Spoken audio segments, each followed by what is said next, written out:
Hi, everybody, and welcome to this conference hosted by MS Focus, the Multiple Sclerosis Foundation. My name is Kimani Hendricks, and I'm the Multimedia Communications Coordinator for the foundation. And today we have an awesome group of panelists who will be sharing their experiences of being Black with multiple sclerosis. So I am going to have our panelists introduce themselves, and we'll start with Corey, Dalita, Monica, and then Tracy. You guys, if you can just give us a little bit of background as to when you were diagnosed, and then we will jump right into our talking points. But we are so happy to have you guys here. Corey? How you doing? My name is Corey Mitchell.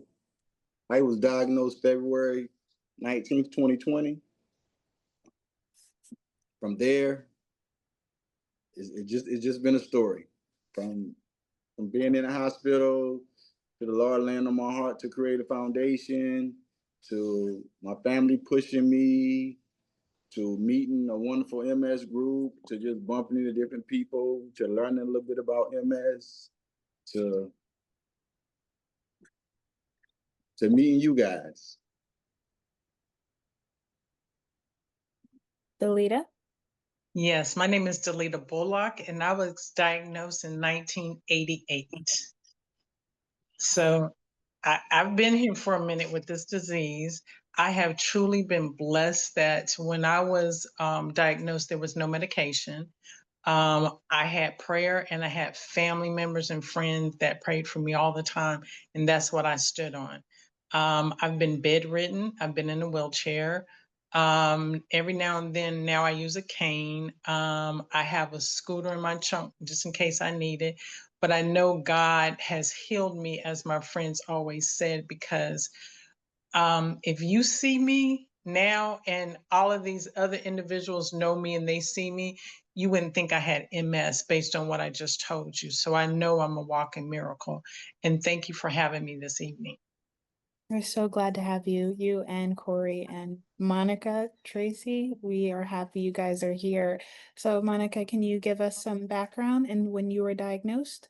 My name is Monica Kemp. I was diagnosed in November of 1999. So I've had this for 20 plus years and it's been a journey, but I thank God that I'm still here. Prayer, family, friends praying for me. I've just been blessed to have the support system that I needed, especially in the early years. But I'm glad to be here. I have a lot of people who think that I don't have MS until I tell them, but I do have my challenges and they're pretty prevalent, but I'm glad to be here. Glad to be here. So, Tracy? and I am getting married soon. So, Oh, congratulations. thank you. I love love. Thank you. Goodness. Okay, so I guess it's my turn. My name is Tracy Garrick. I was diagnosed in 2001. Actually, it was September 13th, so everyone remembers where they were September 11th of 2001. Yes. So I was diagnosed. I was in Tennessee. I was a basketball coach. And so this came out of nowhere for me as I was in, kind of felt like I was in the best shape of my life at 32 years old, still being able to practice with our basketball team and everything. So a lot of great people, just like the other panelists said, a lot of great people, a lot of angels that the Lord put in my path that helped me get through some tough times. And as everybody else says, if the folks on here meet me or saw me, they wouldn't think that I have MS as well, but I do, and just like everyone else, I have my challenges. Yeah, most of you have been diagnosed for a long time, and I can remember being younger, and the only person or two people who came to my mind when I heard of MS or multiple sclerosis was Richard Pryor, and Montel. Yeah. And I think one of the members of Voice to Men also lives with MS. Yes. to this day. But they were the only ones that I had ever known about. And just knowing how more prevalent it is within the Black community, it seems that the face of MS has changed. So what are some of your thoughts on that? And when you were diagnosed, did you know what it was? Let's start with Dalita. Ooh, no, I did not know what it was. And especially for me to be diagnosed in the 80s, the only person I knew, and only a couple people is going to know who I'm getting ready to mention, is Lola Falana. And Yes. Lola Falana was a dancer, beautiful woman. And I remembered I cried and cried and cried, but I saw how she persevered. She didn't really talk about it a lot because they didn't know what it was, and she didn't know what it was. And even when she found out, because it changed her whole perspective of life.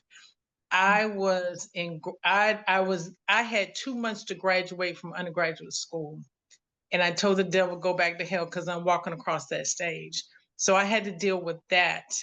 And I dealt with them not understanding everything about MS in the 80s for anybody. And it was more of older white men were getting MS, not people with that were young or Black. So I was a phenomenon because they were trying to figure out, how does this Black woman get MS?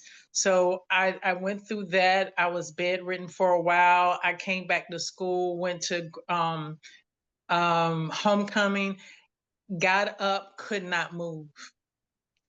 And I had to go to the bathroom, and they said, we're going to go get the neighbor to move you. And I was like, no, he's cute. I was like, he can't see me in my underwear. No. So I've had those type of challenges. And so then I went back home to San Antonio, and then I came back to Carolina to go to grad school, and I was in a wheelchair, and that's how I got around. And you all remember when the ADA came out? When ADA started? Oh, I heard about it. Heard about Okay. it. So I was one of those children or individuals that was first started when ADA came out, and how was this going to work, and how was I going to get support? And I got support from the ADA, and a lot of people didn't know about it. So I got me an attorney, and he took care of everything for me when I had a job and was falling, and my boss tried to get rid of me.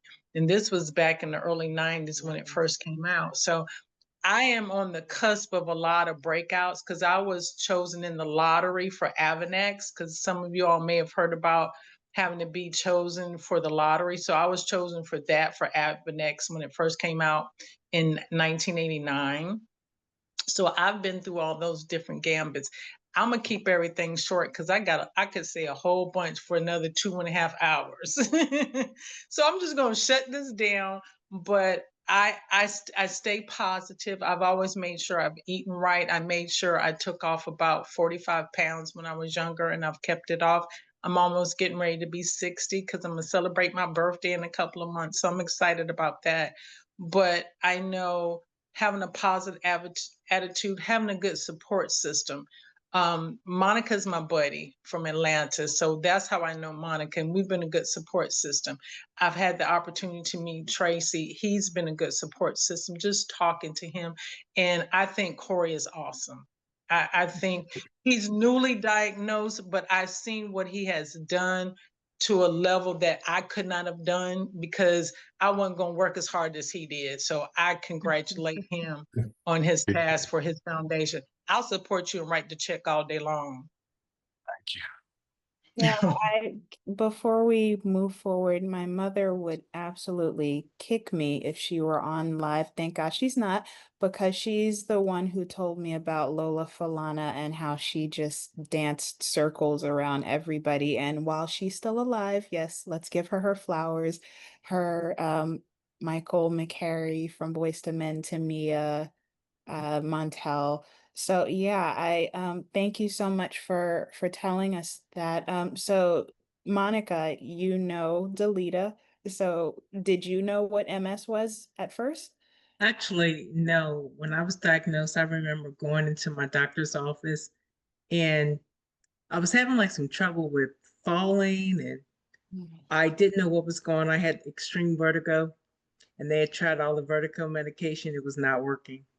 So I tried to be a part of the team building at work, going out to deep sea fishing. And every time I would go out, I would get sick and didn't know what was going on. But finally, a person from my church says, Monica, I know someone you need to speak with. And I'm like, who? And she's like, the neurologist at my job. I said, that's for old people. I don't need to go see no neurologist. So when I went to go see him, and I talked with him about 30 minutes, he says, I think I know what you got. And I said, what? He says, I need to have an MRI to confirm. They did the MRI. I went back for the later that day for the results. And he told me you have multiple sclerosis. I said, can you give me a pill? Because I can get back to work and get a pill. I'd be over with in the morning. He's like, no, that you will have this for a lifetime and brace yourself. You'll be in a wheelchair in 10 years. And I thought, the devil is a lie. I mean, I was devastated. My mother came from Louisiana to Florida and she was crying. Everybody was crying. And I'm like, I'm supposed to be crying and I'm not crying. So I said, I'm not going to let this, get me. I've got too much ambition and too many goals that I had in my career and personal life. I was not going to let something called MS get me down. And I just, you want me to take medication? I started taking medication about 2 months after I was diagnosed because I was scheduled for a surgery and I couldn't have the medication in me. So I had to wait. But ever since then, I've been taking the medication and I think it's helped me be as independent as I am. I am at the moment still single. I live by myself in a 3-story townhome. Everything's working well for me. I still drive. I think I can still talk. Sometimes I'm not singing, but other than that, I've enjoyed meeting Dalita. We've had a wonderful friendship that's been building over the past. I've been in Georgia about 18 years now, but when I moved to Georgia 18 years ago is when I got my support system. Before then, I had to fake it till I made it because of my career. I didn't talk about MS. When I ran into the door, I said the door wasn't there yesterday. Or if I ran into, bounced around, like something's wrong with the floor. I had a lie for everything. So I know about all those things, challenges that we go through in the beginning of our MS journey. So but these people, I didn't know, what's the Mickey Mouse lady? I can't think of Antoinette. Antoinette Funicello. Funicello, something like that. Funicello, you got it. But people and they're looking always, at us like, who is this person? But my thing was that I would try and test people at work, and they're like, "Oh my God, Montel Williams has MS. He's like Richard Pryor." And I would say, Richard Pryor, he almost freebased on cocaine. I don't think the MS was his problem, because he had other problems. MS was like good for him, because he had other problems, and I didn't want to be associated with somebody like Montel Williams, or because I thought he cried too much. And Richard Pryor, he had too many other problems that I just never wanted to be associated with that. And that's why I never would tell people at my job I have MS, because they would say, oh, you're going to die like Richard Pryor. I said, he's not dead yet. At that time, I said, the man's not dead yet. Montel Williams was somewhere crying because he was always crying on TV, like, oh my God, I have MS. I have MS. Stop crying, we got to be thankful that we're alive. I didn't have time to cry. I cried in the beginning because they didn't have a pill I could take and it'd be all over with in the morning. But it's all about attitude. If you think that you're in a defeatist position, then you will be defeated.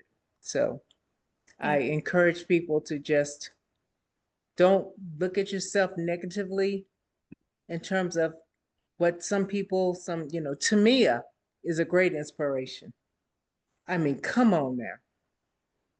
She's doing beautiful. Sure, she had her ups and downs in the beginning, but she bounced back. She got a career back. She's doing quite successful. I love her music. And she encourages me every time I see her on TV, I hear her song, and I'm like, wow, look at her.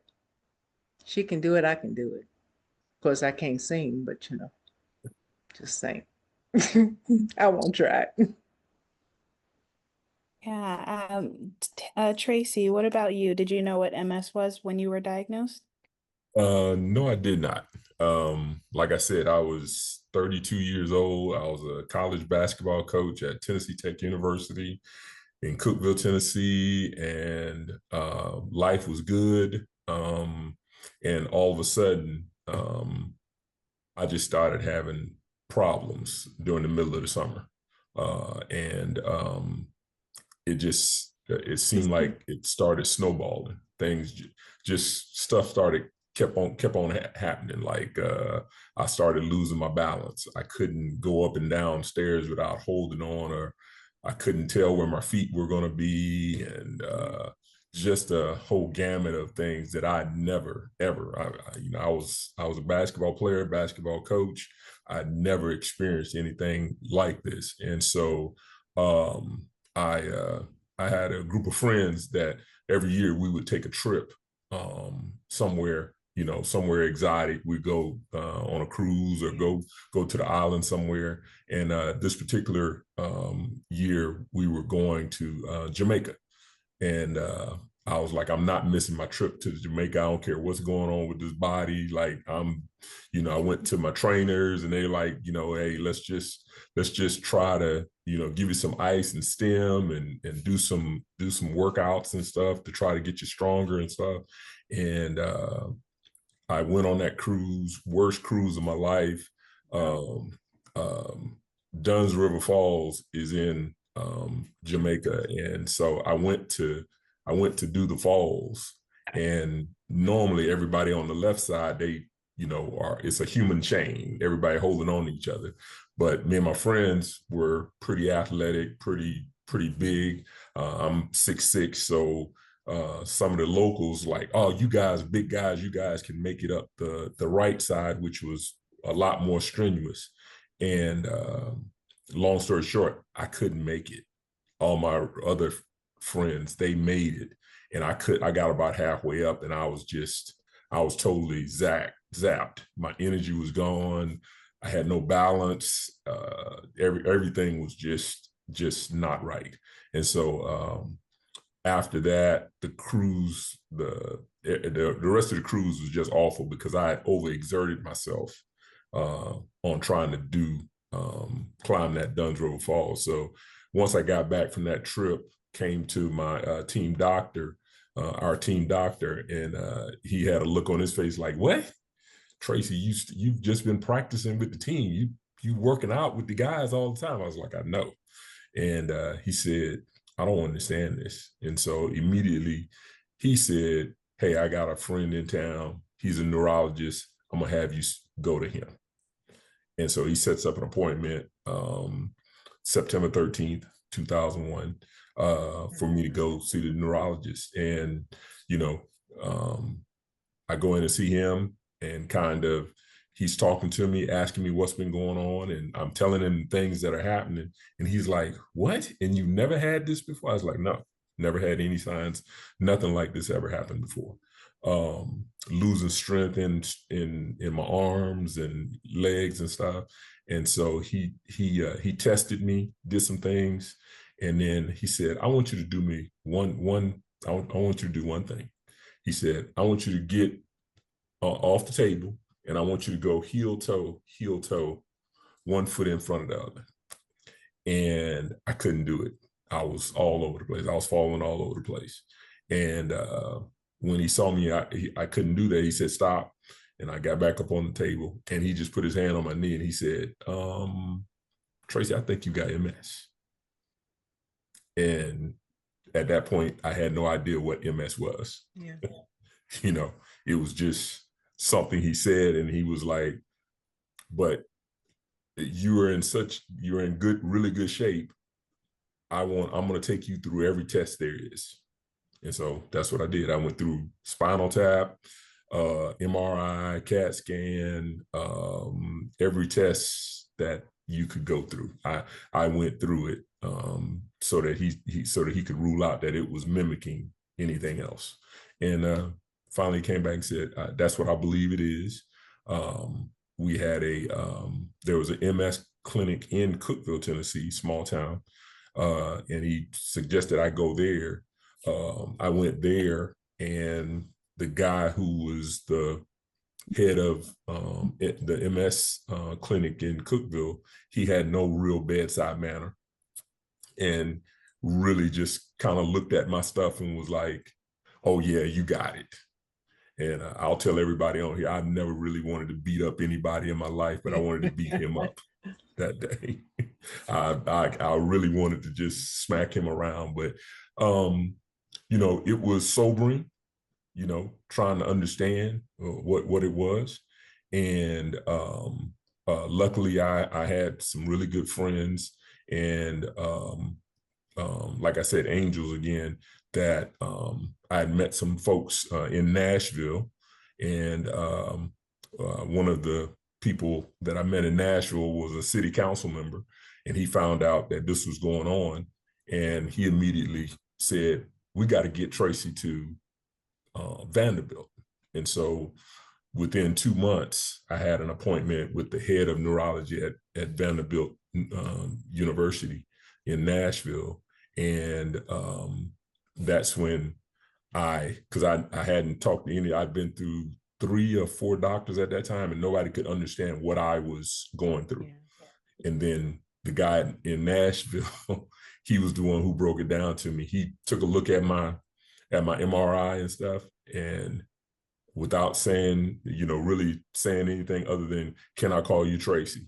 He rolled his chair up to me and said, "Let me tell you how you feeling."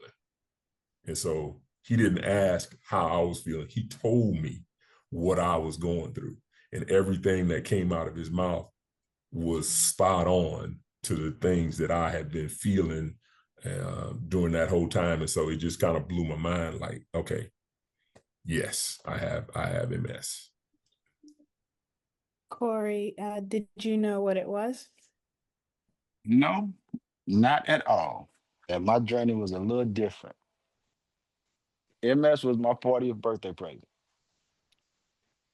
I had been diagnosed with multiple sclerosis. I was a police officer patrolling. I had a spider bite on my right calf in January. So you know how most men, we tough. You know, we get sick, you know, we just gonna tough it out. We ain't got time for all that. So it got to the point where I couldn't walk on it anymore. So I work a night shift, and I asked my corporal, could I go home so I can go to the doctor the next morning? So he let me go home. So I went to the doctor, have him look at it. He said, it's not ready to be drained yet. So they put me on an antibiotic and sent me home. This was a Sunday. I went back Monday, he drained it. If any of y'all ever had a spider bite, it's crazy how much is in your leg, wherever the bite's at. So he drained it, stuffed it, packed it up, told me to come back on Tuesday, so we can refill it. Okay, I went back Tuesday, he refilled it. Went back Wednesday, I noticed my foot is sliding off the gas pedal while I'm driving, and I'm starting to trip over myself, but I figure something wrong, doc. He said, well, maybe you're allergic to the antibiotic. Because prior to this, I didn't get sick. So I couldn't even swallow a pill. I was afraid to swallow a pill. My wife bought me a crusher. That's probably one of the best presents I had got prior to MS, a crusher. So I could crush up the medicine. So, but I went back, he changed the prescription, went back Thursday. Doc, you know, I ain't no doctor, but something's going on in my body. Something's going on in my legs. I'm thinking about going to the emergency room. He said, that's up to you. So Friday, I ended up going to the emergency room. Like I say, prior to this, I didn't get sick. So they did the blood work, the normal tests. They said, Mr. Mitchell, you okay? Changed the prescription. Told me I'd be all right. I can go back to work Monday. My aunt, who's a nurse, she's been a nurse for over 20 plus years. She told me to go back to the hospital and ask for certain tests. So I walked back in that emergency room on Saturday, and they looking at me like, you were just here yesterday. What's wrong now? So I started asking for those certain tests, and they said, okay, he knows something. So they took me back to 2-hour MRI. Doctor came back in the room and said, I know what's wrong with you, Mr. Mitchell. I said, what's wrong?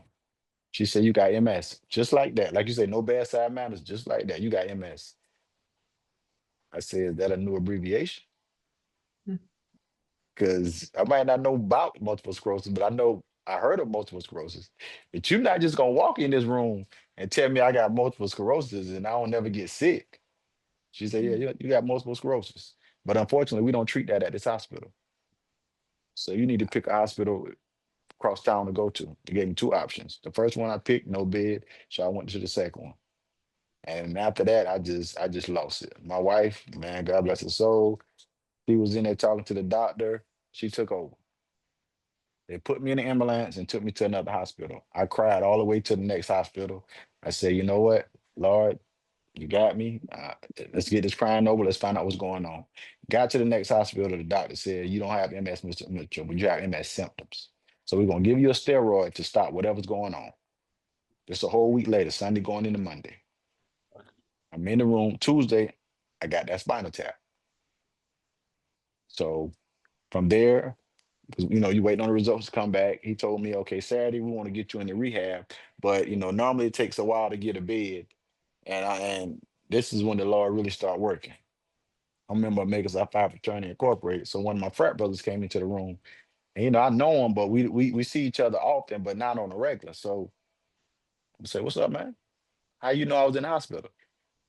He said, no, I work here. What I do is find patients' beds. I said, oh. Yeah, I said, well, they told me, you know, I'll be able to go to rehab once they find a bed for me, but that might be a week or two. He said, no, you'll be there Saturday. I got you. So I got to rehab. Now, when I first got to rehab, they was thinking I had MNO, which is a cousin of MS. It's very rare. Nobody really know too much about it. But so we waiting on the spinal tap to come back. So in the meantime, we starting rehab. So the support was phenomenal. Friends and family coming to see me. So while I'm in the bed, I mean in the hospital, Lord laid on my heart to create a foundation. So I'm talking about the foundation and all that. My wife said, hold up. We don't know what's going on with you. So you worrying about the wrong thing right now. But honestly, creating the foundation is what that's motivation that keeps me going, being able to help others. And it takes my mind off of what's going on with me. Going through the situation, you understand what I'm saying. So finally, and it started January 26th. February 19th, the doctor came in the room and said, unfortunately, Mr. Mitchell, you have MS. That's not unfortunate. We know I had something. Now we know what we got. We can treat it. My neurologist, no bedside manners. You'll never walk again. Because I walked into the hospital. I rolled out. So from the night I went into the hospital and came back out, I'm in a wheelchair. So I went out of work for 3 years. Not able to drive no more, not able to sit up, not able to really do nothing for myself. So my wife and my kids, you know, they're making sure I'm good. Through rehab, I started walking on leg braces, started driving again, eventually went back to work. You're gonna hear me keep talking about the foundation a lot. We do an annual back to school bash, we do an annual MS walk, and we do what we used to call the scholarship. It's a scholarship gala, but the MS community around here, they nickname it the MS prom. So we have the MS prom every first Saturday in March. So we do that's a chance for people that diagnosed with MS to come together. We have some people in the group that's permanently in wheelchairs, you know, that some not, some walking, some you don't recognize that has MS. But this is a chance for that night for you to be around like-minded people. You know, you can feel like yourself again. Not saying you should never not feel like yourself. But just from there, I've been speaking about it from day one.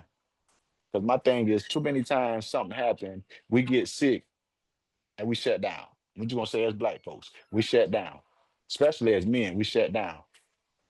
Yeah. Try to be a Thank voice for the you for saying voiceless. that. Thank you for saying that, Corey. I know, Monica, you made it. I wouldn't say it was a joke about Montel crying earlier, but the first thought that I had was just let the Black man cry because he don't cry enough. And Okay. so just let it all hang out. I don't have that experience, but I don't think that I would be as dried-eyed, especially at first.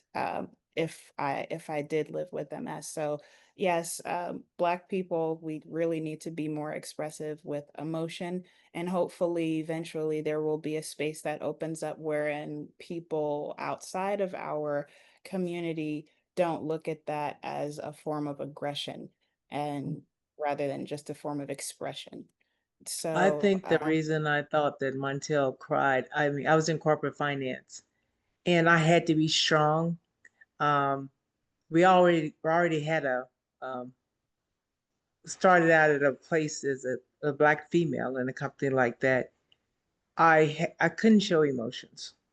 So when I saw him on TV crying about something I had as well, I just immediately went into that corporate mind. What you crying for? Stop all that crying, because as a Black person in corporate America, I'm like, we can't show weakness. So that's why I reacted that way. I mean, I react differently now. Like you said, let the man cry. But back then, I was in the focus of I'm in corporate. I've got to be strong even when I'm not strong. So we're I would not make jokes when I'm not strong, like, where'd that wall come from? I just ran into it for the umpteenth time. They moved it, so, we're but not yeah, really seen as being human, which is a problem. It's like we can't afford to be emotional emotional. anywhere, and that within in and of itself is very frustrating. Dalita, did you have your hand up? Second? Yes, just real quick. And I probably should have gone last because everything they said conjured up all of the stuff that I dealt with for 30 plus something years. But I agree with everything they said because I've been through everything that they've been through. Because being diagnosed, you can't give up, and you have to be an advocate for yourself. Because I've listened to people throughout the years, it's taken them so long to be diagnosed. But I was blessed because I'm a military kid.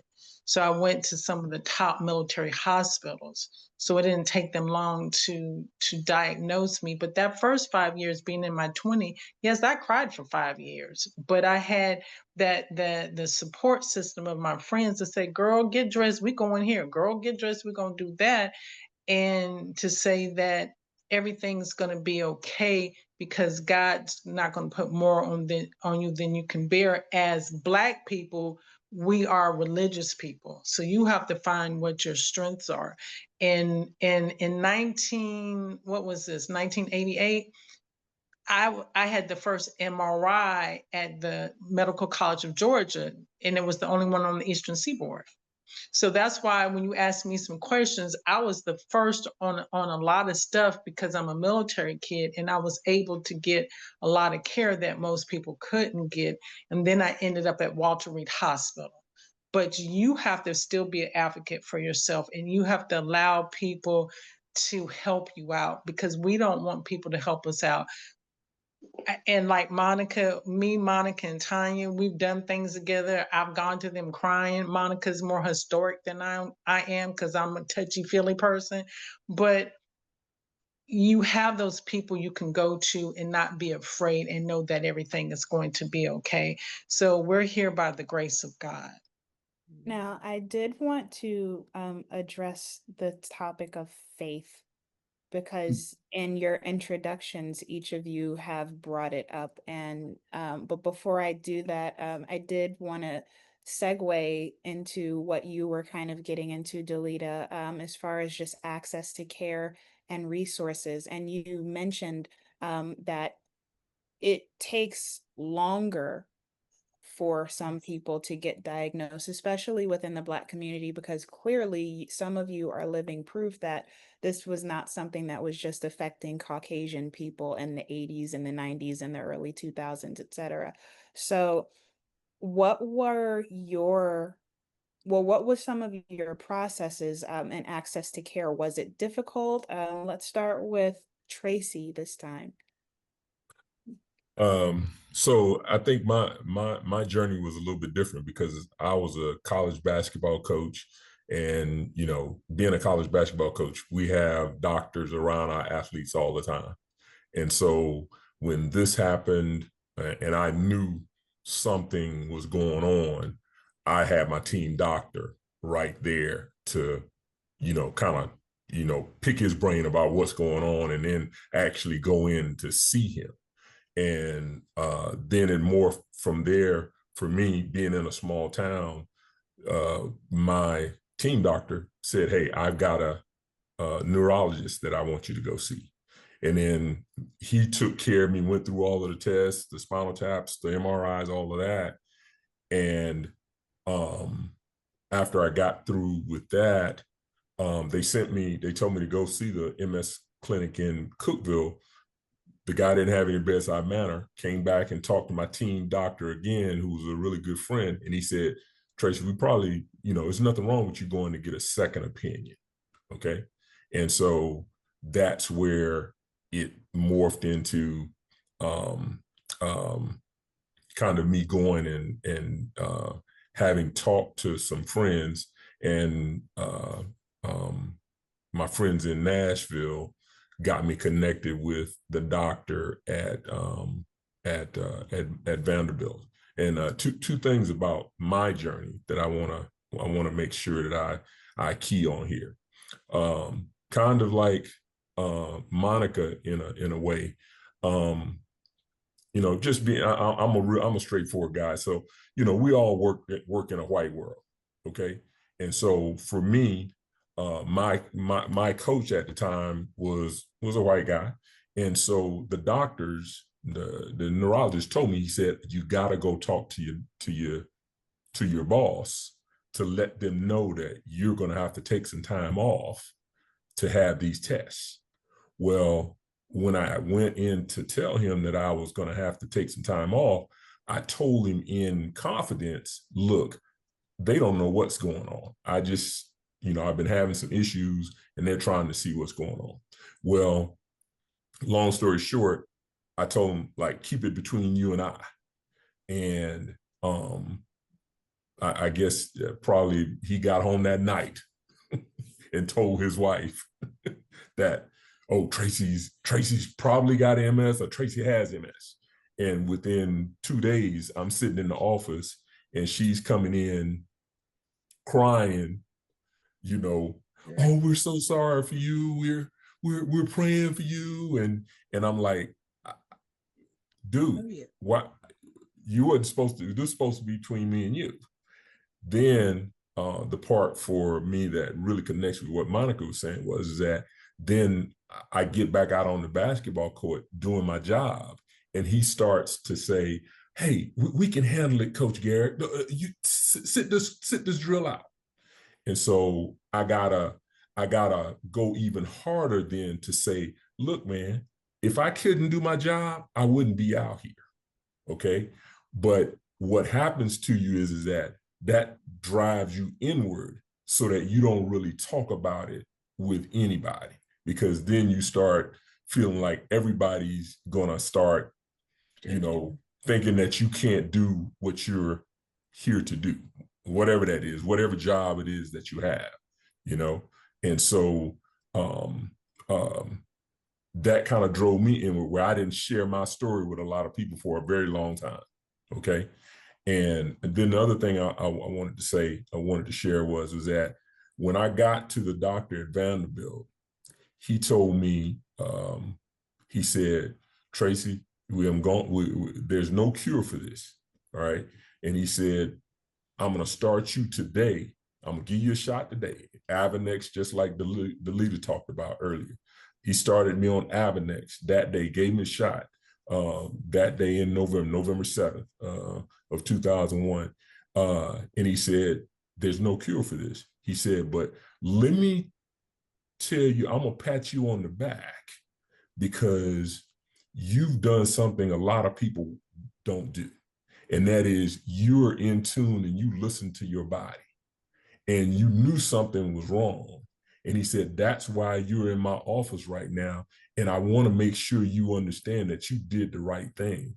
All right. A lot of times in the Black community, we just want to pass things off as, oh, it's just a headache. Yeah. Oh, my back is hurting. Let me take some Tylenol and it's going to go away. And we gotta, here again, we've got to be our own advocates to go and pursue until we get to the bottom line of what it is that we got that's causing the issue. We can't just pass it off, because in a month or two, it may pass on by, but MS is that silent, that silent creeper. It's creeping when you don't think anything is going on. It's creeping up on you. Corey, what about you? Tracy, you 100% right. I didn't pay attention to my body. And I want to clear up. I know a lot of people, a lot of times when I tell my story, a lot of people remembers when I say spider bite. I want to get it clear. The spider bite did not cause MS. The spider bite caused me to be alert to it. MS was dormant in my body. I had the tingling in my arms and my legs. I had the blurry vision, the losing vision in one eye. I had all of that, but I shaked it off. Like you say, we get some medicine, we do this. I went and got glasses so I could see again. But when I got that spider bite and I went to the doctor, that when it was time, hey, sit down. So it woke it up. And I always say it's like this. You cutting grass, you pour out some gas in your yard, and then you might have a cookout a week or two later, and somebody smoking, they flick a cigarette, and that gas flare up. That spider bite was a cigarette to the gas.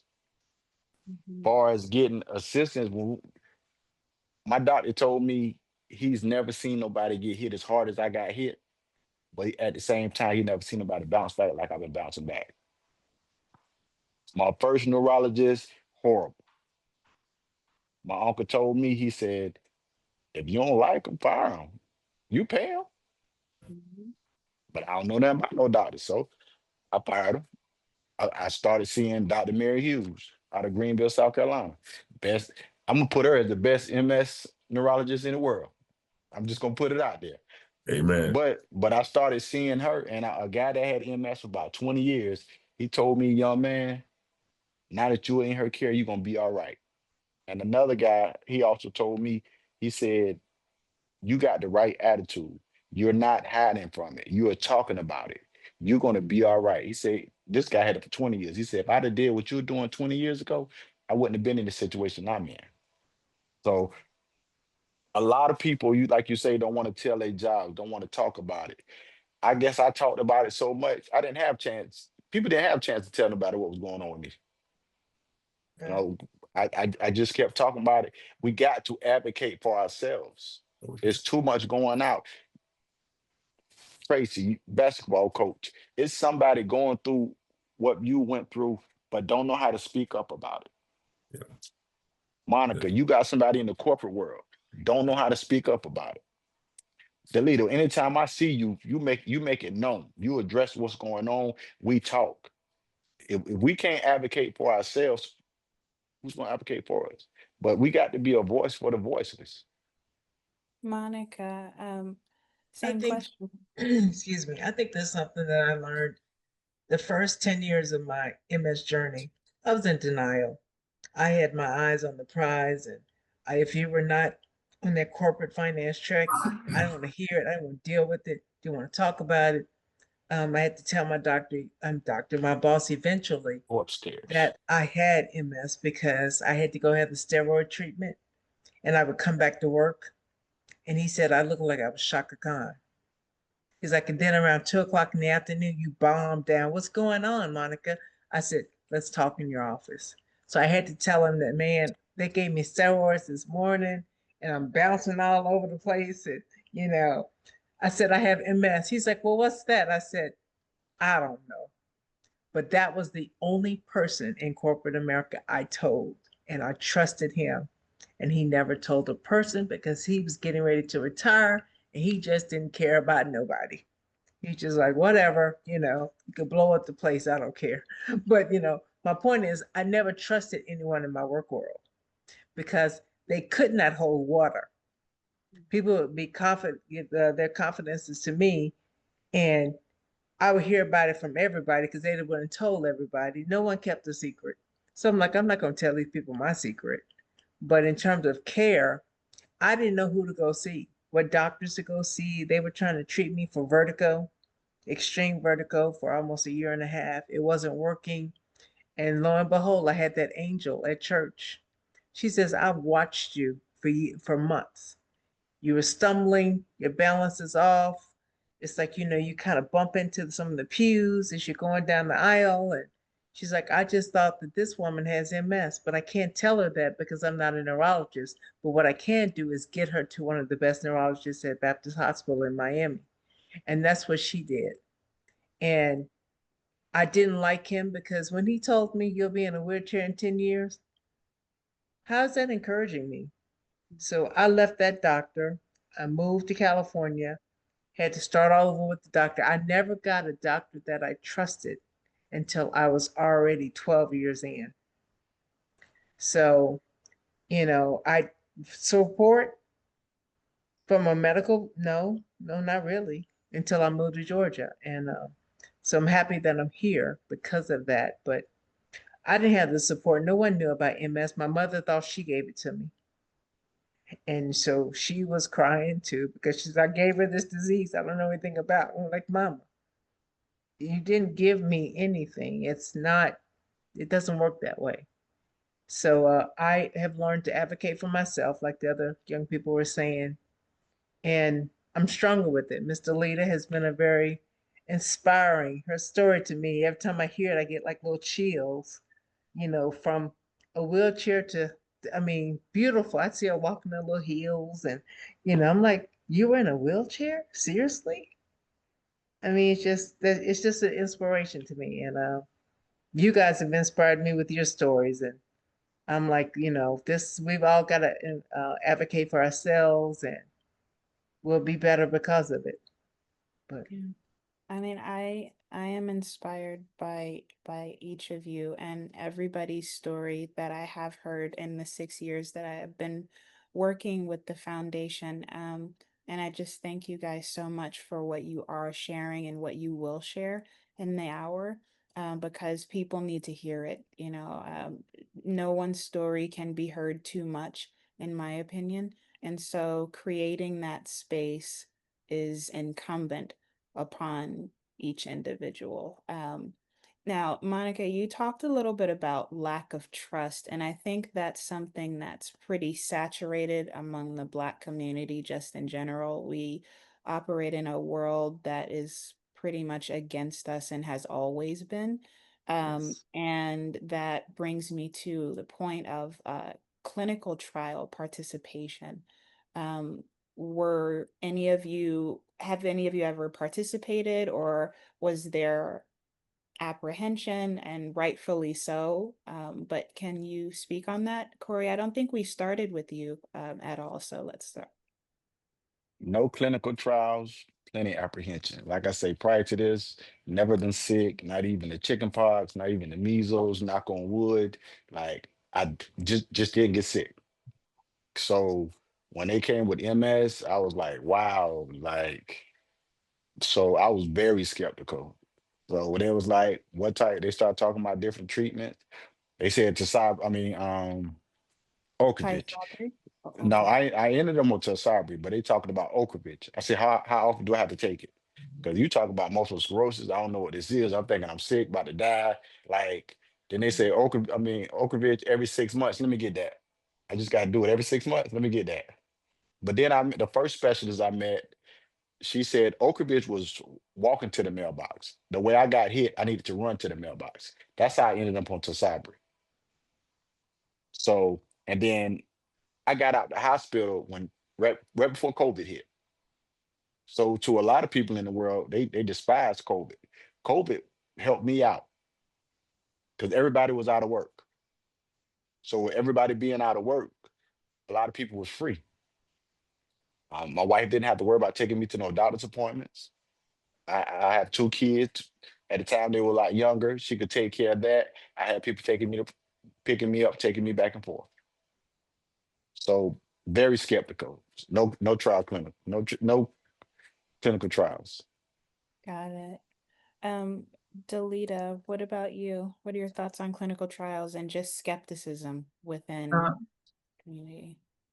None whatsoever, because I've always tried to be in clinical trials. I've been in at least 5. And at the beginning, most of the times they wouldn't accept me because of of I've had it so long, and they look for people in the certain windows.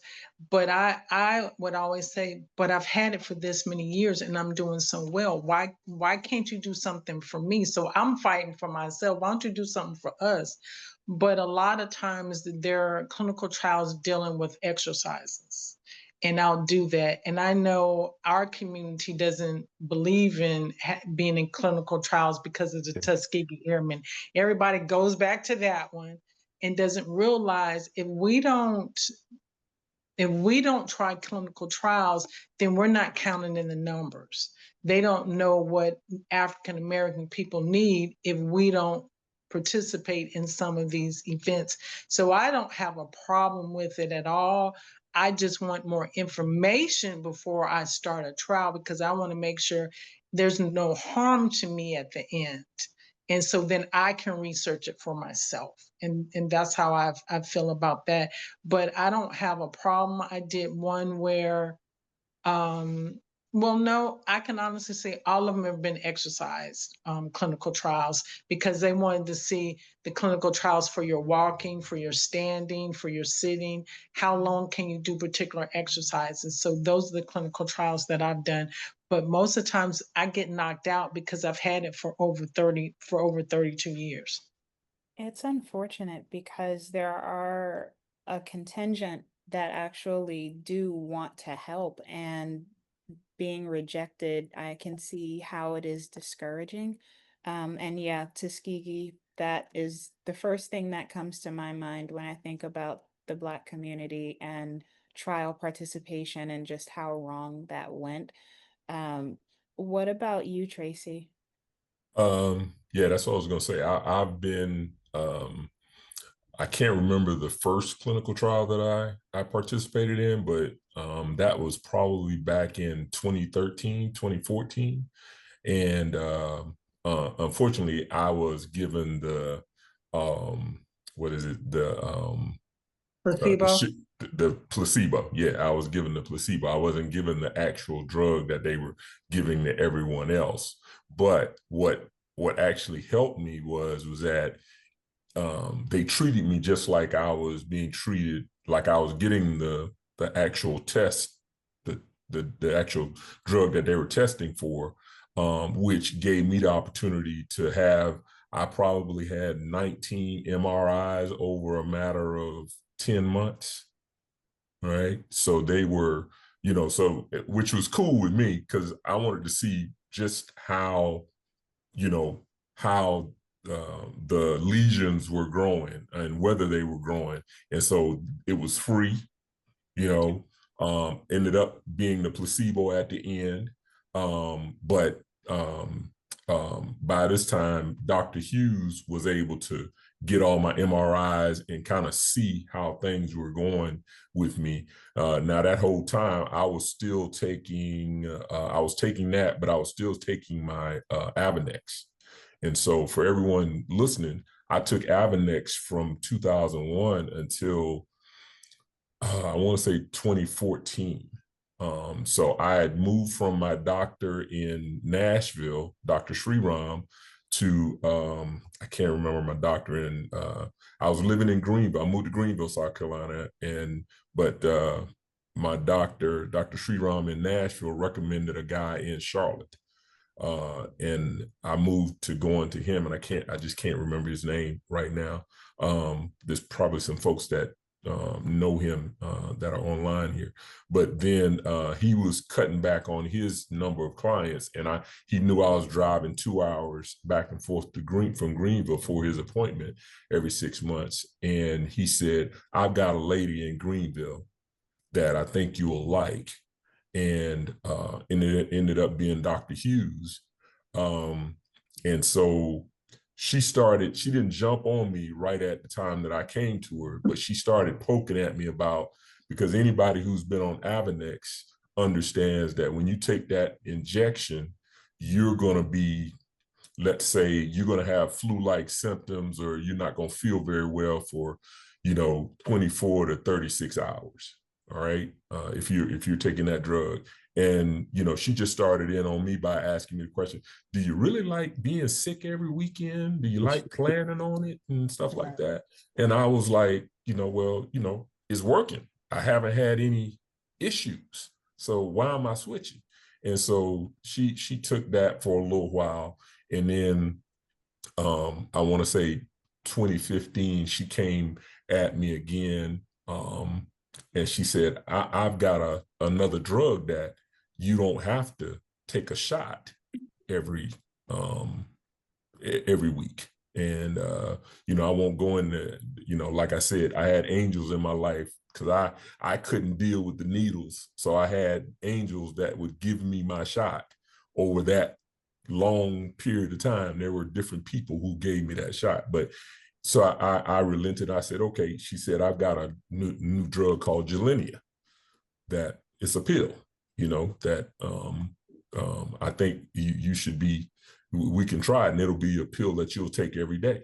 So I started on the Gilenia, and you know, Corey will get a laugh out of this, and everybody. Dr. Hughes has a really kind of dry sense of humor. And so we got into the Gilenia, and I'm taking the Gilenia every day. I come back after 3 months, she does my tests, my blood work, and my blood work comes back and my white blood cells are tanking.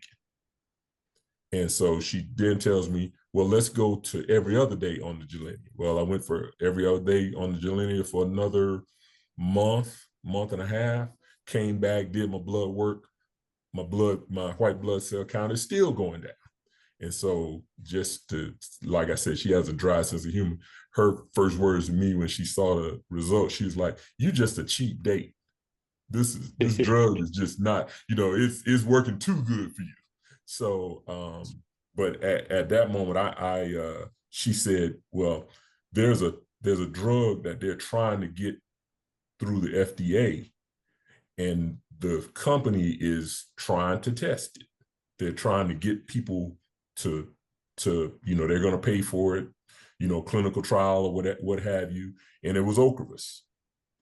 And so she said, I was just like Corey. I said, well, let's talk about it. And, you know, she started talking to me about it. And as soon as she got to, it's every 6 months, I said, wait a minute. You mean tell me I don't have to think about this every day or every week or every month? All I got to do is deal with this every 6 months? And she was like, yes. I was like, I'm in. Let's go do it. Let's try it. I'm ready to do it. So, you know, that's kind of how, you know, I just feel like, you know, it's going to work for some people. You know, I have met some friends that, you know, who have done the research on the Ocrevus for ladies. It's maybe not the perfect thing because it somewhere in the study, it has a tendency to cause breast cancer. So you gotta talk about things that affect you personally, and make sure that it's the right thing for you. You know, still we're advocating for ourselves, and we're looking into the science to understand and make sure that you know, you're doing what's right for you. You know, for everybody on here, Dr. Hughes, everybody who's been around me, I have a coach's mentality. So, you know, I'm not going to say that I don't have MS, but I'm just going to say that I attack it. Okay. And so my gas tank is when I finish my day or I finish my week, my tank is going to be empty. I'm going to push as hard as I can push. And, you know, but I also listen to my body. So when my body tells me to shut it down, don't go outside for the whole, there's been weekends I haven't gone outside. I haven't gone out the house, you know, Saturday and Sunday, because my body's telling me, look here, you need to stay your behind in the bed and just rest. You can watch some TV and just just recoup. All right. And so, the spiritual side of me, I try not to get too spiritual with folks, but my go-to is for everybody is 2 Corinthians, the 4th chapter, the 16th through the 18th verse. And those verses start out with, don't lose heart. And you can't tell about anyone's heart from the outside. Only that person can tell about their heart. And when you read that passage again, 2 Corinthians 4:16 through 18, it talks about how we're being renewed day by day. And so yesterday might not have gone as great, but the sun's coming up in the morning and you got another opportunity to have a great day moving forward and stuff. And so that's how I look at it. It just reminded me of one of my favorite gospel songs by the Winans and Anita Baker. And it talks about just weeping may endure for a night, but joy comes in the morning. So don't worry about what the night will bring. It'll be all over in the morning. I love that. Monica, I don't think that we got to you. So I know, gosh, I honestly love doing these panels. I could go on listening to you guys like forever, really. But I know that we have like time constraints. So I was told that we could hang on here for another half hour or so if you guys are open, because I know that we still have a lot to cover. So just for the sake of brevity, let's leave some space for one another so that we can all get to you guys, because we have the talking points and then there are a couple of questions as well. So we just want to cover as much as we possibly can. Monica, clinical trials, trust issues. What's your perspective? Clinical trials. I didn't really know about clinical trials till I was about 12, 15 years in. I didn't know anything about trials.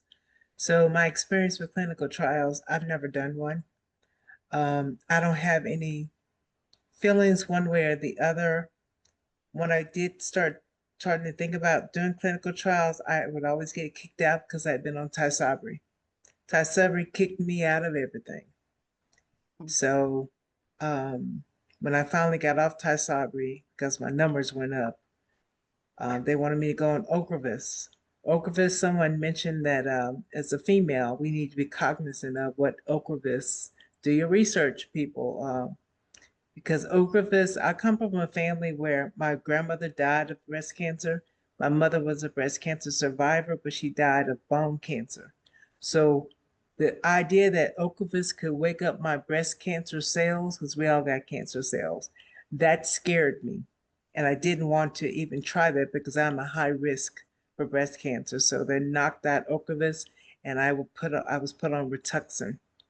So which is off label for MS, but we've got to, clinical trials, if you can get into one and you're okay with it, we got to help the generations behind us with MS.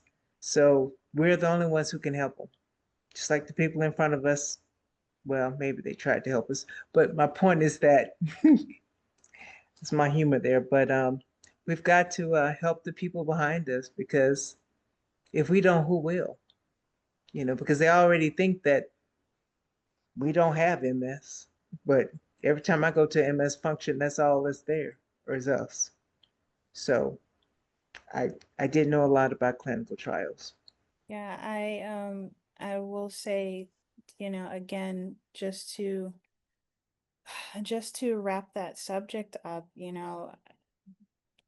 I think that participation among the Black community would be fantastic, but I also see both sides of it. I see why there is trepidation and skepticism and just distrust. But on the other hand, like you said, Monica, we need to help the people who are going to be diagnosed eventually. And then too, it's going to help you even if you've had it for a while, because the numbers that they are comparing you to are of your white counterparts, and that's Bingo. not going to help Bingo. you. You know what I mean? It's that, because it reacts differently in Black men than it does even in Black women. Black women are more prevalent to having MS. It's rare for Black men to live with it. So yeah, the more the merrier, but if it doesn't feel right in your spirit, I wouldn't do it. So That's right. but speaking of spirit, faith, so God clearly is number one in all of your lives. He's number one in my life. How has that got you through? Let's start with you, Monica. I think just go back to back. I think faith has been a constant more recently than in the earlier days. You know, I give thanks to God for all of my strength. MS has taken me through some things here, but at the end of the day, I knew one person would listen, one person wouldn't judge me, and that was God. And I got happiness in that, and I felt better. Days when I thought that MS was about to kill me, and there were days like that, I could turn to my God and pray and realize that everything's going to be all right. You know, it's not going to happen overnight. I can't just pray and then everything happens. Best things happen in like 15 minutes. No, it doesn't work like that. It comes from a deep rooted conviction that I love God, I believe in God, I trust God, and that's me, or whomever you pray to.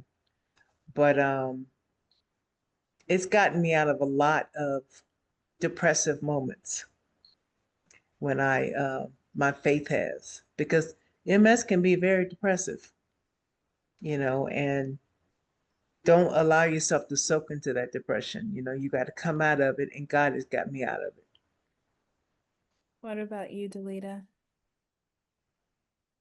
God's got me out of the hole and dealing with depression, sometimes because of MS, but in my early 20s, I thank God for my parents.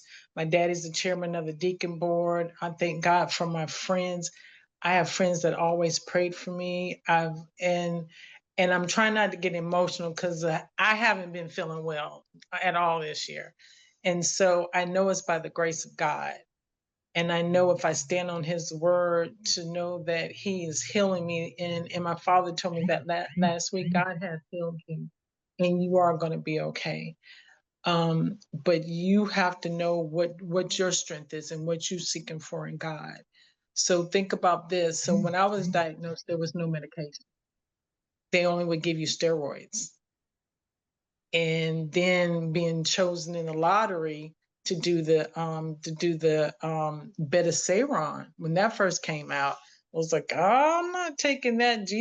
Me and Jesus prayed about this. Jesus didn't tell me to take that. I was like, I'm not doing that.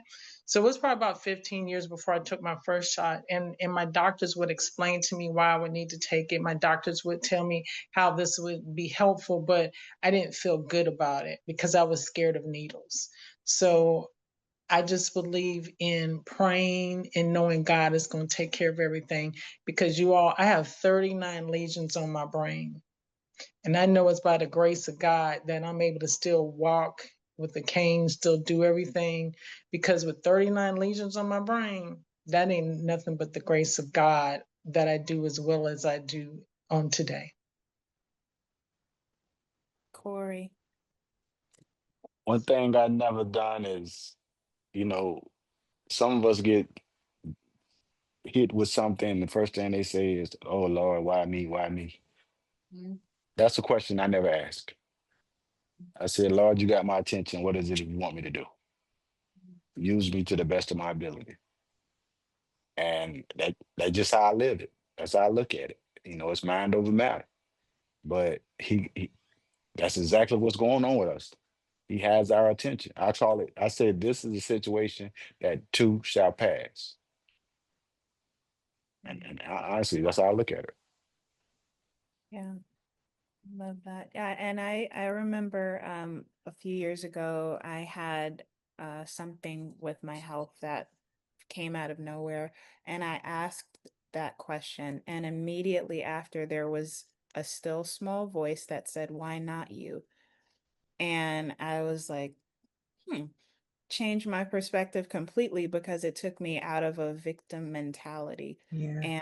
And Like, I knew where that voice was coming from. And it was something that in my recovery of that illness, I could draw upon that strength that I did not have initially upon, the diagnosis that I did receive. So, yeah, why not you? Because there is a reason. And I think you said it earlier, Dalita, that God doesn't give us things that we can't handle. And he doesn't allow us to be tempted beyond what he knows our capacity is. So thank you guys for that. Tracy, Faith. Kimani, you just I was not like everybody else. I was how can I say this?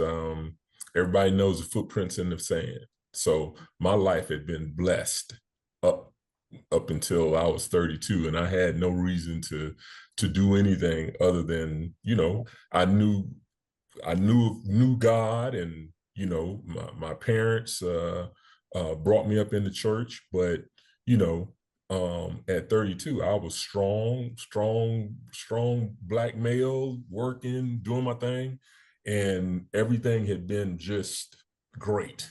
I was working with kids and doing what I wanted to do, and unlike everybody else, I when this happened, I went back home where I grew up, and still grew up on a farm, and I walked out in the backyard, and I had to just, yell out, to get it out my system.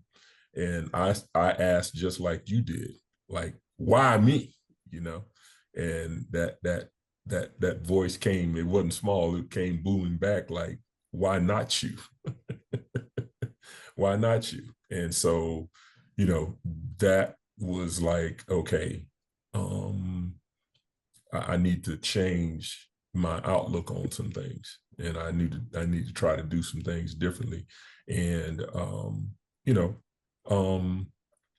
I now know that I was being carried for a very long time, and now I'm trying my hardest to walk beside him and put him first, and try to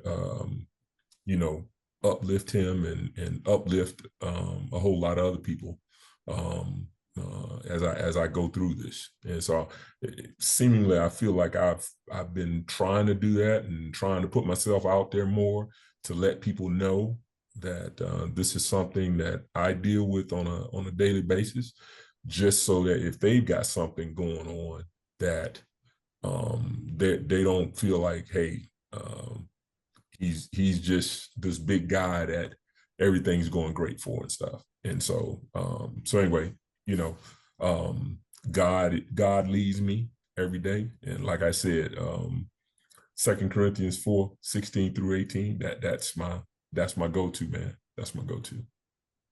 One of my go-tos is God didn't give us a spirit of fear, but of power, of love, and a sound mind. And I don't know, maybe I should make like a playlist or something and put it in the chat or something, because another song came to mind, and no pun intended, but We Fall Down by Donnie McClurkin. And in whatever way you can, get back up in whatever way you can. God, I love this. So I wanted to change gears for a bit and talk a little bit about resources that have been helpful for you guys in terms of just, whether it's financial assistance programs, or just anything that you feel has really helped you along your journey. Let's start with, who haven't we started with yet? Have we started with you, Tracy? Or has it been a while? I'm losing track. No. Let's start with you anyway, and then we'll go to Monica, Dalita, and then Corey. You said things that have helped us along the way? Yeah, so if there are any, because I'd pretty much say that it's expensive to live even if you are healthy, and it's even more expensive if there is something that you are living with that needs managing and just as much attention. So financially, what has this looked like for you? And if you have any resources for anyone watching, I'm sure they'd appreciate it. For me, that's why I like I said, I've been sincerely blessed. I got out of basketball in 2003 and came back to South Carolina, Greenville, and literally came back to a company that I worked at when I was in college, and got to know the owner of the company, and I've just been blessed. And so my one thing, when I came back, when I was considering coming back, and I was talking to him, and he's like, I sense some, you're not really, you're hesitant. I feel you being hesitant. And I said, yeah, well, I got to tell you something that, I don't want to, that is going to play a crucial part in me coming back and taking this job.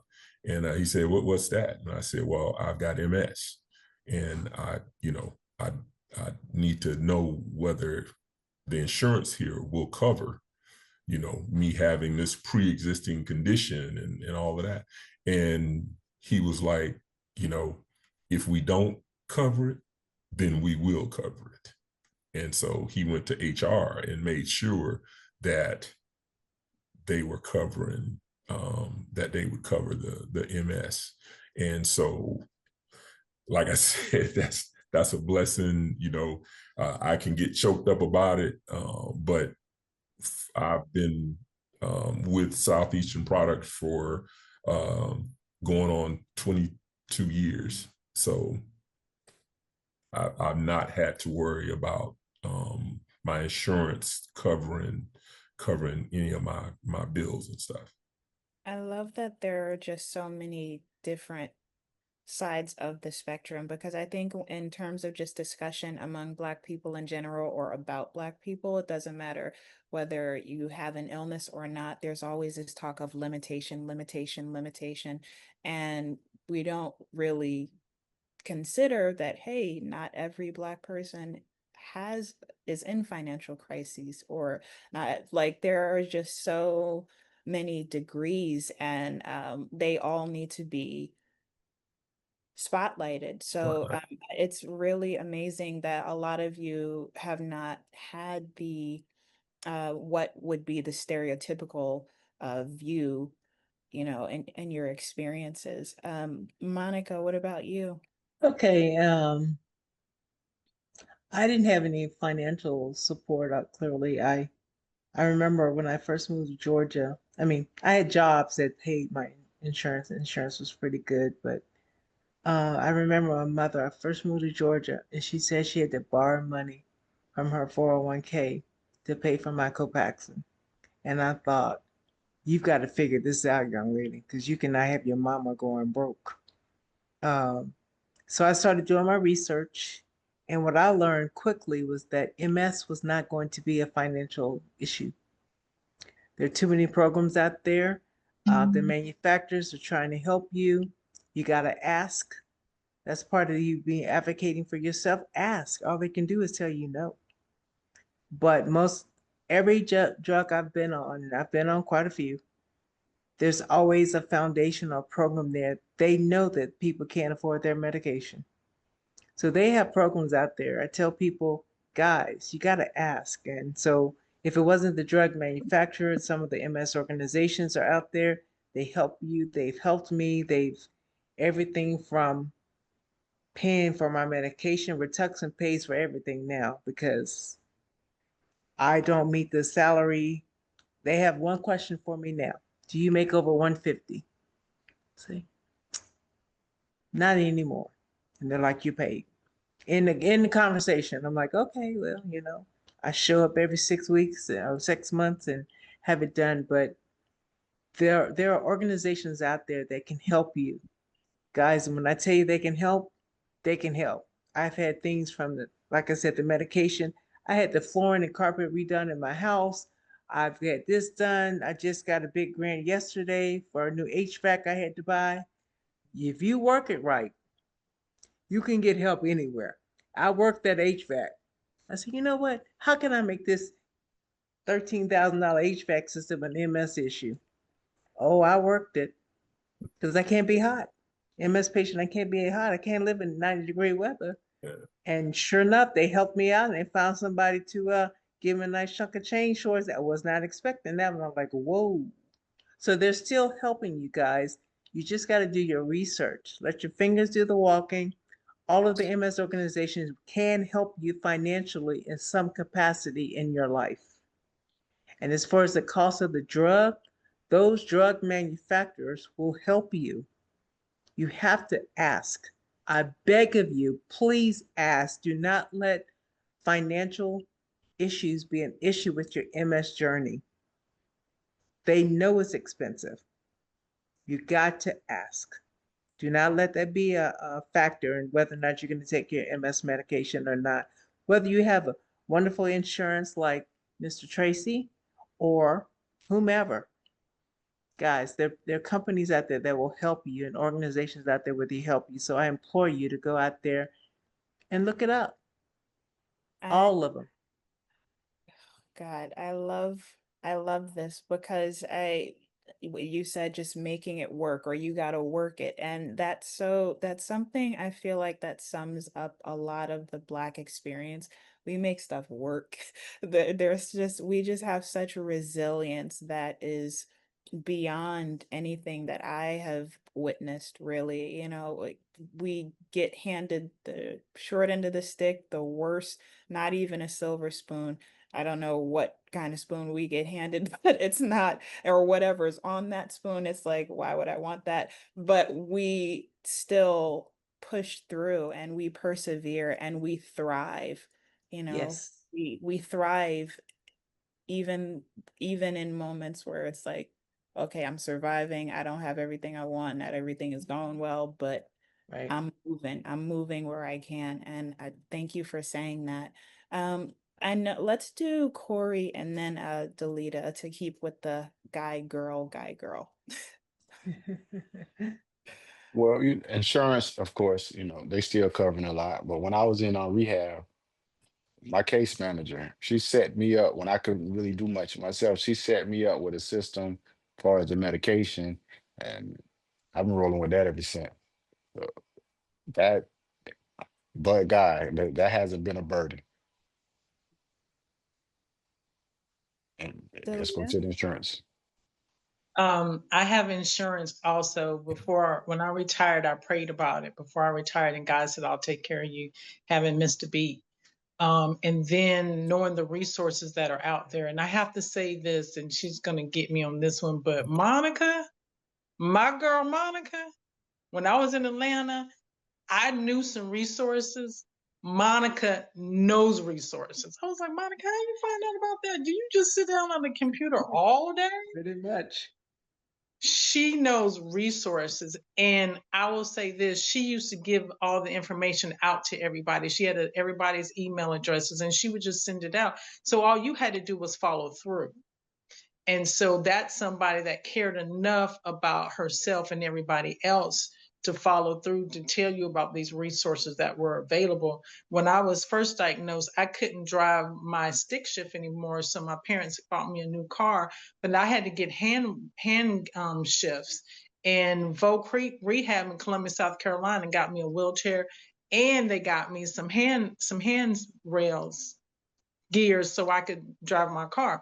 Well, I can drive my car now with no problem, but back then I needed that assistance. And like Monica said, just go out and ask. Because the worst thing they can do is say no, or they can tell you, well, if you word it this way and this way, we'll be able to assist you. So just make sure you ask. Don't go without asking. I did want to ask you guys what your opinions are on like support groups and therapy. Now, I know we've all heard it at least once in our lives, and some of us probably have said it, Black people don't do therapy. And I think that mental health is physical health across the board. And I feel like there are some resources out there for people of color, specifically within the African American community, that are helpful in locating therapists. You know, there's therapyforblackgirls.org, and then there's therapy for Black men as well. But are you opposed to it, or have you had any experiences with it? Because I know typically we are people of faith innately, and so we are a lot of times quicker to talk to our pastors or to someone else in church. And sometimes that's not always the best thing. Anyway, Right. so Corey, what are your thoughts on therapy support groups? Black folks don't do therapy till it's time to do therapy. I'm a big advocate for it. Prior to getting to therapy, I was the one that said, man, I ain't about to go in nobody's office and lay on nobody's chair. But it's not like that. I'm an advocate for it now. I support it. I do it. Matter of fact, I do it every 2 weeks. Support groups, I finally got into one. And I got into one, Dr. Hughes recommended one, and I got into it. And Corey heads up our group. She's in here. But my thing is, I don't do negativity. And I thought support groups was a bunch of negativity. I'm not going to sit in a room with everybody crying, why me, why me, why me? Yeah. Nah, we sit in our group and we laugh and we joke and we have fun. You know, we we might even pick at each other. Yeah. Our gala last year, when the MS group came down, I didn't realize so many people in the group were in wheelchairs. So I say, man, if I know we was gonna have this many people in wheelchairs, I'd valet y'all parks. But our support group is awesome. You find one where everybody's positive, building everybody up. And granted, it's not gonna always be like that. But get in one, support group, get in, therapy, get in. I can recommend both of them. Just holler at me. What about you, Dalita? I saw you shake Um, your head when I mentioned clergymen, so I'm very curious as to what's on your mind. Me either. because you don't know what I'm going through, and the first thing they say is, "Well, we're going to talk to God." I was like, "I always talk to God. I need something else. I need you to be a counselor." But when you think about it, is they're not trained to be a counselor. They don't have Right. a therapist license, so I don't need to talk to you. That's me personally. But I do talk to my pastors when I need pastoral counseling because of my illness. That's totally different. But for professional counseling, the first time I went to a support group, I cried. Remember, I was in my 20s, so I cried. This old gentleman with his wife, I thought that was my mom and daddy, and he couldn't do for his child. And that man cried. And I thought it was my daddy sitting there. I was like, oh no, I ain't doing this. We are not going down this rabbit hole. No. Yeah. And I called my dad and I called my mom and I told them what happened. And they said, but you're gonna be okay. And probably 15 years later went by. Oh, I got there. I go to therapy. I don't have a problem going to therapy, but it was hard for me to go to a support group. It was hard for me to see people in wheelchairs. It was hard for me to see people in the wheelchairs when they're like paraplegics. When you're 20 something years old, you think that's the end of your life. And that's how I thought that my life was over with. I could not do it. And then I went to a support meeting in Atlanta, Georgia, and met Monica and Tanya. And we became the best of buddies because Monica has a very uplifting personality. She was very supportive. She was very positive. And I'm with Corey. I don't want to go to something where it's woe is me. Nobody's positive. They're just talking negative about their situation. But our situations are awesome because we're still here and we're here for a reason. And so you got to smile and talk about it and be supportive of one another. So that's why it's difficult for me to go to support group. But therapy, oh, I'm on the sofa.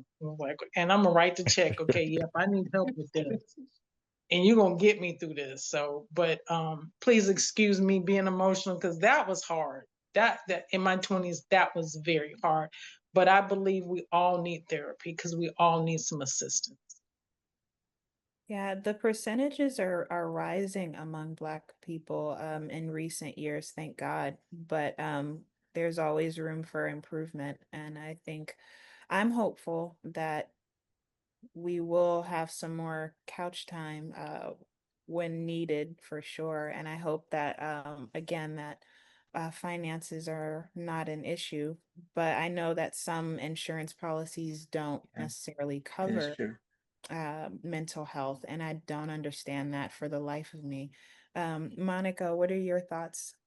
My thoughts on therapy is I've been to a therapist, but it had nothing to do with MS. And I was just talking about that within the past 3 hours. So I do believe in therapy. It was a godsend for me in the professional world, but I've never been in therapy for MS related. I may need to go, but I've never been. But anyway, um, in terms of support groups, now support groups, it took me a few before I got to the one I wanted. You know, the woe is me, or it would be talking about stuff that I had no, I'm like, I don't have these problems. Why am I here? Because then people would be crying about something that happened to them. And I'm like, I don't understand. And, but I finally got a support group that I would drive to the ends of the earth for. And I say that because the support group I'm in now, where I live, they're actually 70 miles from me, 70 miles south Atlanta. And I'm near Tennessee, but and I went past every other support group I knew about just to get to them. They laugh. We don't talk about MS. I live with MS. I don't need to talk about it. So we talk about everything, politics, whatever, the world latest singer who did something, or, we just have fun. And it's, again, because we all live with MS. I don't need to go to a support group that talks about living with MS. Guess what? I got a PhD in that one. So it's real important that you find that support group. Are you going to go to support groups? You're going to have experience with support groups. The woe is me? Yes. Keep trying. There's one out there. And I'm a Googler, people. Let your fingers do the walking. The MS support groups, right there, boom. Put that in Google and see what comes up. So I do encourage the support groups. Again, I have no experience going to therapy for MS related stuff. So I can't speak about that. Tracy? I guess I'm kind of the same way as Monica. I'm in favor of therapy. I've just never been to therapy for MS related stuff. I'll be honest. I wasn't a believer, but I got married and got divorced and had a really hard time after my divorce, and so my therapist really helped me there. And so I tell everyone, you should find that therapist that works for you, and it'll bring some questions out and some conversations that need to be had and make you see yourself and really see yourself. So I think it's great. I'm not ashamed of it, and I try to make sure that I tell Black men, hey man, if you need some help, you need somebody to go talk to somebody, go talk to a professional, someone who that's their profession. As far as help groups, through Dr. Hughes, back before the pandemic, we started a men's group in Greenville, and it was really going actually pretty well. It wasn't so much woe is me. We allowed new members to kind of tell us about what they were going through, and if somebody had a connection, somebody wanted to say something to help that person or let them know that they had been going through the same thing, we did that. But it was more so for sharing information. Where could everybody get cooling vests from? What kind of where on Amazon was the foot drop? What was the best foot drop rap or whatever that we could get. So it was a lot of talking and about stuff to help us through our MS journey. But a lot of times we got to talking about football, basketball, what was happening, what was going on. And, I enjoyed it because it wasn't just all Black guys. It wasn't just all white guys. It was a mix. And so I think it worked out great. It just, we had done it for like a year and a half, and then COVID hit. And so we hadn't really gotten that back going at all after COVID hit, which is tough because we had a nice little group going. Yeah, And so for me personally, I haven't found a group. Dr. Hughes is on me because Corey and I are supposed to. We should be there met by now because we don't live very far from each other. So he's on my list. I'm gonna be getting at him. He's on my list. Wow. That's one of the other good things about the panels is that a lot of time folks are meeting and connecting with one another and keeping contact afterwards. So I know that Monica and Dalita, that you guys were friends, but yeah, if you and Tracy live in close proximity, Corey, yeah, I have no excuse. So I hope that y'all, that if you join us for another, if you join us for another panel, I hope that you guys will have met prior, and just keeping us up to date with everything. I wanted to ask about diet and exercise, and just what your are you Corey's covering his face, right? Like this walk of shame. Just I'm gonna close the computer and just. But so I know that in my experience working at the foundation, people will say a lot of the time there is no magic diet for anything, especially when managing an illness. So what do you find works specifically for you? Because all of our bodies are different. Right. But what are your thoughts on that, and how do you keep active as best you can? Monica? I believe in it wholeheartedly. Um, I think that I'm not as active in exercising as I used to be, but I'm pretty active, and that's kind of the benefit of living in a 3-story home. I'm constantly walking up and down the stairs, but to do that, I've got to move. When I move, I've got to get my exercise in. I try and exercise on the bike, if it's just a recumbent bike, at least about 4 times a week. And it helps me when I stop. I feel like a week, go to week 2, and I'm like, I'm just being a bum. I feel it. Spasticity comes in, my bones are not moving. But once I pick it back up, then I'm moving back. I'm fluid then. But I truly believe in exercise and not saying, oh, I have MS, I can't do nothing. I got to sit here all day and die. No, you don't. Get up and move. If your body won't move because you're not moving it, Right. take somebody who's had it over 25 years now, you've got to move, and just if you can't do anything, but like for me, I can't even walk to my mailbox because I'm in the middle of a hill. I get in my car, I drive my car up to a half a block to the mailbox, get my mail out, come back to my house with pride. I come back in my home and I go up and down the stairs. I'm like, let me go up and down the stairs for at least 3 times, take a break. We're going to do it again. But I do something. You got to move. You can't just sit here all day and just not do nothing, because even without MS, if you did that, guess what? You're going to be, I can't think of the word, atrophy is going to kick in. I think that's what the word is, correct? Atrophy. It's going to kick in. Atrophy? Atrophy. Atrophy. Yeah, I pronounced it wrong the first time. But yeah, that'll kick in with or without MS. So move. Don't let MS be an excuse for not moving.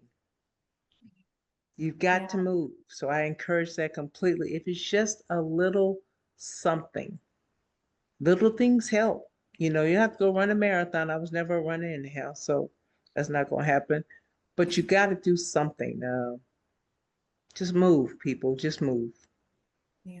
For those of you who don't know, Multiple Sclerosis Foundation has adaptive yoga classes from the chair.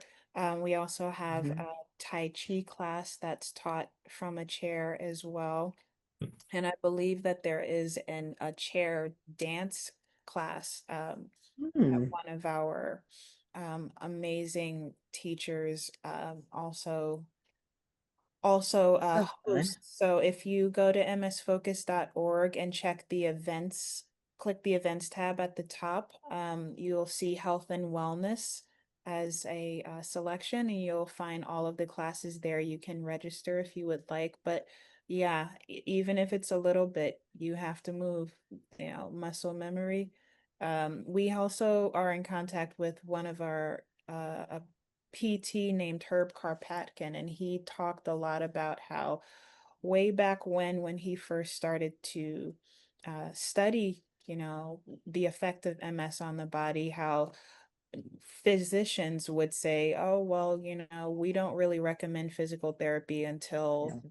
something happens. And he was like, well, why would you wait for something to happen? It Bingo. doesn't make any sense. If you work with movement as soon as It'll never possible, happen. then you can prevent it from happening.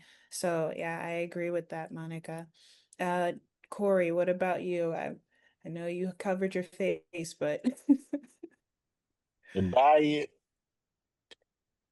F plus. Yeah, You failed.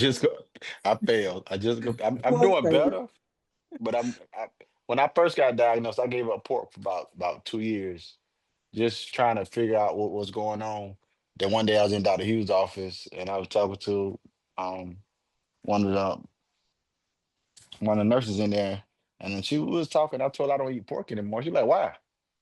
I said, because y'all told me I can't eat no pork no more. She said that we was trying to figure out what was going on with you. Man, I had bacon this morning. I said, seriously? I'm a country boy, so I went back to pork. yeah. But so I'm doing better than I used to. But when it comes to exercises, I'm constantly busy. Like I took, it's been so hot this summer. I took off the summer for PT. But Yeah, I understand. I'm constantly I'm driving again. I'm in a wheelchair and I'm driving again. So getting in and out the truck when I get to work, in my chair at work because my PT did make sure I don't sit in my wheelchair, but I get in the wheelchair. And my kids keep me going. My wife keep me going. So I'm very active. With the foundation that keeps me going, I'm very active. So if I could get active in my diet as active as I am everything else, I can bring that F plus up to A plus.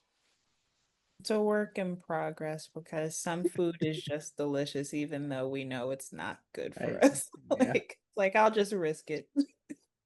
Dalita, what about you?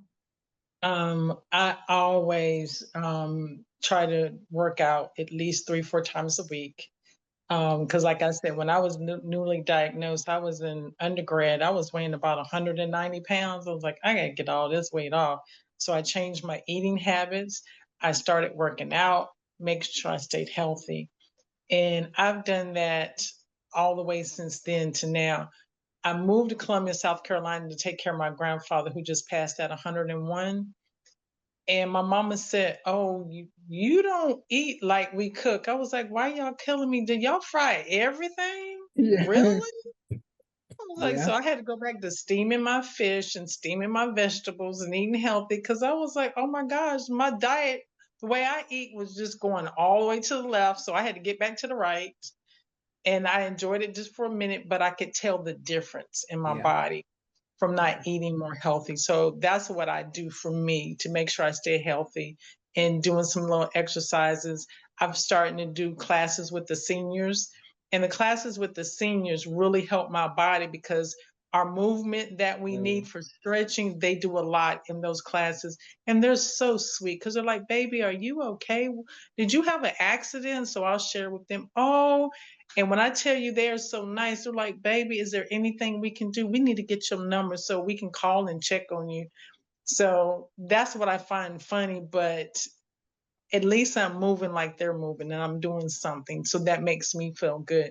So if you all need to go to a senior class, they're going to love you because you all going to be the youngest ones there because their grandchildren are older than you are. And they're going to tell you. It's true though. Tracy, I know you come from a sports background, so I'd love to hear your thoughts on diet and exercise. The diet for me is I kind of eat what I want to eat. I just know that if I keep my activity up, that I'll burn those things off. The big thing for me that I want to say to everybody is that I think stretching is a great thing that gets overlooked sometimes. I just think that, every morning I fall out of the bed. I can't hardly stand up some mornings, but I fall down on the floor and I got my bands and stuff, and I'm stretching my legs, stretching my calves. I'm doing my open with my arms, stretching my back, and just a lot of stretching to try to get these old muscles and bones stretched out and ready to go, and then you have your routine. Now, I'm glad you said something about Tai Chi. That's something that interests me, that I've been thinking about going online and just finding a beginner's Tai Chi class because it's low impact. It's low impact. It's probably better for me than the yoga. I've got really bad knees, so I can't really get all of the yoga positions that the warrior positions and all of that stuff. They kill me. So, but I like the Tai Chi, and I just think that exercise and a positive attitude. You're moving just like everybody else said. You're moving. You got your routine. I think exercise needs to be a part of the routine. Like I said, stretching is definitely. I can tell if I don't stretch. I can tell during my work day that I'm a little bit off because I didn't get my stretching in, and I'm getting kind of off my routine. And my body just doesn't feel right. I don't know, is it the endorphins in your brain when you start and you do it, and you commit to it and you do it, it's going to become a part of you. And that exercise, I don't care whether it's just 15, 30 minutes, doesn't have to be a lot.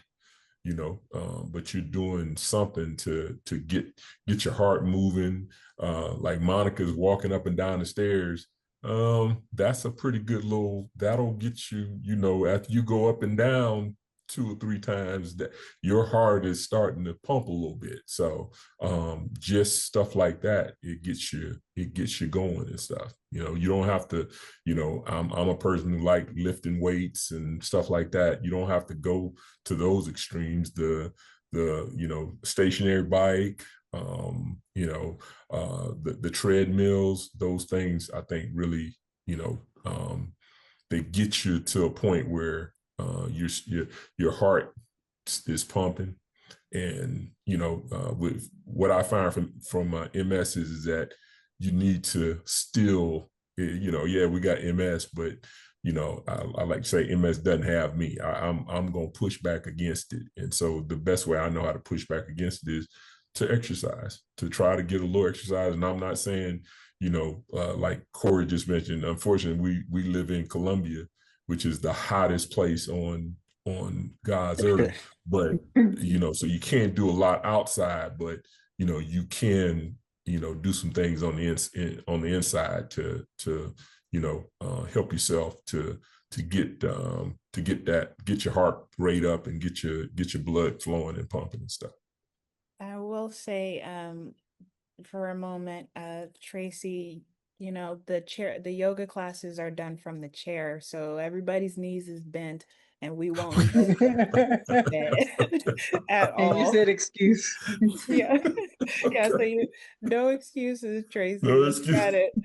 Tai Chi is taught by Tony Garcia. So if you go to Multiple Sclerosis Foundation, if you type that in to YouTube on the search bar, you'll see Okay. Tony's classes. I don't Nice. know. Go on the website, msfocus.org/events, and you'll find out where to register there. It's also where you can register for the chair yoga classes. I know they're every Monday at 9:30 a.m., but Tai Chi is a different day and it escapes me right now. Okay. But we are a little bit over time, guys. So again, I could talk to you guys forever and ever, but I know we don't have forever and ever. So any last thoughts before we wrap up? Anybody? Listen, just keep pushing. And anybody ask you what MS stands for, tell them my story.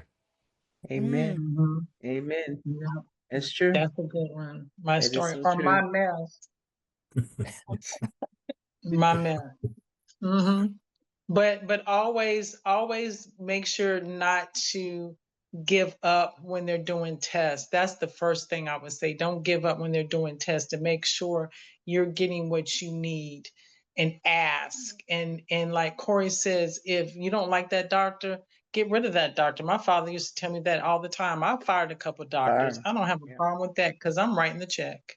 So you have to know one doctor does not stop you from going to somebody else. So, but just stay positive, find a good support system, and do something that's going to make you happy and make you feel good about yourself. I.e., I should be fishing with my dad in Alaska today, but he told me I had to wait this for a week to see if everything was okay. We thank you guys so much for sharing your stories. And Corey, I love that. That's completely original, copyrighted, because I've never heard anybody say that in all the years I've been here. I love that. And it's funny because MS Focus magazine, we have a column called My Story, and it's specifically written for or from people, you know, by people who do live with MS. So our next teleconference will be on August 7th at 6:30 p.m. Eastern Time, and it will be a town hall conference with Dr. Aaron Boster for the Ask the MS Expert series. So bring your questions because he will answer them for a whole hour, and he's very fast and extremely knowledgeable. So we hope that you guys will register for that. But again, it was a pleasure to meet you guys, and I hope to see you all soon. Take care, everybody. Stay safe. Kimani, Right. Kimani, I'd like to just thank you for Thank you. hosting this. Yes, You know, thank you this is so great. much. Yes, thank I you. was a little worried about this at the beginning, but Yeah. you navigated Wonderful it job. really well for all of us. So thank you. Yes, Yeah, thank you so yeah, much. Tracy. Thank Yeah, you. Tracy. I say Dalita set me up, but y'all did good. Thank you. I Thank call you, y'all guys. up because I call all you all. So I thank you all for saying yes, so I can put you all on the list. Thank you, guys. That means more than Pleasure. you know. Take care. Thank you. Have a Bye-bye. Take blessed care. day, everybody. Love y'all. Love you. Bye-bye. Be good. Bye. Love you.